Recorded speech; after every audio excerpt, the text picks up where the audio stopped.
Hello. આજે એક ભૂતકાળની ઘટના 36 વર્ષ પહેલાંની આ વાત છે. એ યાદ આવી ગઈ. એક વખત હું અમદાવાદથી બાવળા, એ વખતે જે મીટર ગેજ ટ્રેન હતી એમાં જતો હતો. ડબ્બો લગભગ ખાલી જ હતો. મારી સામેની સીટ પર એક સાધુ બાવા જેવો એક માણસ બેઠો હતો. તેવામાં એક ખૂબ સાધારણ દેખાતો માણસ આવ્યો અને આમને બાપજી કહીને પગે લાગ્યો. કૈસા હે બેટા? બાપજીએ પૂછ્યું. ત્યારે આણે જે વાત કરી એ મને ખૂબ જ રસપ્રદ લાગી. વાતચીત પરથી એવું લાગ્યું કે આ માણસ રેલવેનો સાંધાવાળો એટલે કે ટ્રેનના પાટા બદલવાનો વાળો હતો. તેનું કામ સ્ટેશનથી દૂર પાટે પાટે જઈ ટ્રેન આવતા પહેલાં પાટા બદલવાનું હોય એવું લાગ્યું. તે કહે કે તે ખૂબ જ ડિપ્રેશનમાં હતો અને મનમાં અજ્ઞાત ભય ખૂબ વ્યાપી ગયો હતો. બહાર જતાં તેને ખૂબ જ ડર લાગતો હતો. અવારનવાર તેને વીએસ હોસ્પિટલ એટલે કે વાડીલાલ સારાભાઈ હોસ્પિટલમાં દાખલ થવું પડતું હતું. ડૉક્ટરે તેને જાત જાતના ચેકઅપના ચક્કરમાં નાખવા કરતાં માત્ર એક જ સોનેરી સલાહ આપી કે ભાઈ, હવેથી તારે નાના બાળકને આપી શકાય તેવો ઘી, તેલ, મસાલા વગરનો ખોરાક જ ખાવાનો. 2 કોરી રોટલી, બાફેલા જેવી દાળ, થોડું શાક અને ભાત જ ખાવાના. તેણે ચા પણ મૂકી દીધી અને થોડા જ સમયમાં આ ઉપાય અકસીર નીવડ્યો. તેની ફરિયાદો દૂર થવા માંડી.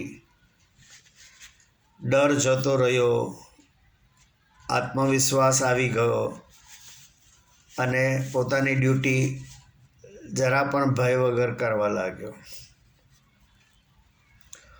વાત સાવ સરળ અને સીધી છે. શરીરમાં ટોક્સિન્સ જતા બંધ થયા એટલે શરીરની સિસ્ટમ્સ નિયમિત ચાલવા લાગી. પરંતુ આપણને જીભના સ્વાદને કારણે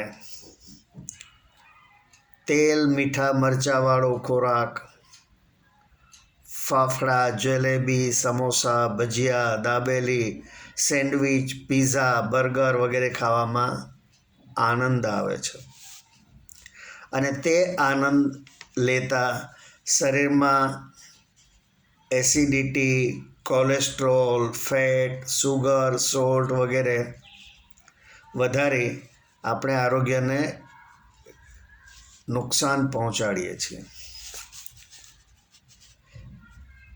એક ઓફિસમાં કંપનીના માલિક રોજ મારી કેબિનમાં આવી મારી સાથે વાતો કરતા. તેમાં ક્યારેક બીપી અને ડાયાબિટીસની વાત ચાલતી હોય. આ સાંભળી એક ડાયરેક્ટર વ્યાસ સાહેબ મને કહે કે તમે લોકો ફોકટમાં બીપી અને ડાયાબિટીસની ચર્ચા કરો છો. આ બધા માત્ર મનના રોગ છે. મેં કહ્યું, ઈશ્વરે અમને તમારા જેવી તંદુરસ્તી બક્ષી નથી. મને કહે, ઈશ્વર છોડો, હું કહું તેમ કરો. હું ક્યાંય પણ જાઉં છું, કચ્છમાં જાઉં કે પંજાબમાં જાઉં, મારી સાથે હંમેશા ભીંડા રાખું છું. નિયમિત રોજ રાત્રે એક ભીંડામાં કાપો પાડી ગ્લાસમાં પાણી ભરી તેમાં મૂકી દેવાનો અને સવારે પાણી પી જવાનું. જો તમે આ ઉપાય કરશો તો મારી માફક હટ્ટા-કટ્ટા થઈને કોઈ પણ જગ્યાએ ડર વગર ફરી શકશો. આ વાત પછી તેઓ અમેરિકા પોતાના પુત્રને ઘરે ફરવા ગયા. પુત્ર કહે, પપ્પા, થોડા દિવસની રજા લઈ લઉં છું તમારી સાથે ફરવા માટે. ત્યારે તે કહે, તારે કોઈ રજા લેવાની જરૂર નથી, હું બધે જ એકલો જઈશ. એવું કહી પુત્રને તેઓ કોઈ બીજા સ્ટેટમાં ફરવા જતા રહ્યા. પણ ત્યાં અચાનક તેમને છાતીમાં દુખાવો થતાં હોસ્પિટલાઇઝ કરવા પડ્યા અને 99% બ્લોકેજમાં જોખમી બાયપાસ સર્જરી કરાવી પાછા આવ્યા. દરમિયાન કંપનીના માલિકના પુત્રના લગ્ન થયા એટલે રિસેપ્શન રાખેલ. રિસેપ્શનના ડિનરમાં ઘણા બધા ફૂડ કાઉન્ટર હતા. હાથમાં ડીશ લઈને હું ખાતો હતો ત્યાં વ્યાસ સાહેબની એન્ટ્રી થઈ. તરત જ હું તેમની પાસે ગયો અને મેં એમને કહ્યું કે આ તરફ સાઉથ ઇન્ડિયન ફૂડ છે, પેલી તરફ પંજાબી છે, ત્યાં ચાઇનીઝ વગેરે મેં એમને માહિતી આપી. ત્યારે તેમણે દબાયેલા અવાજે એક જ વાક્ય બોલ્યા,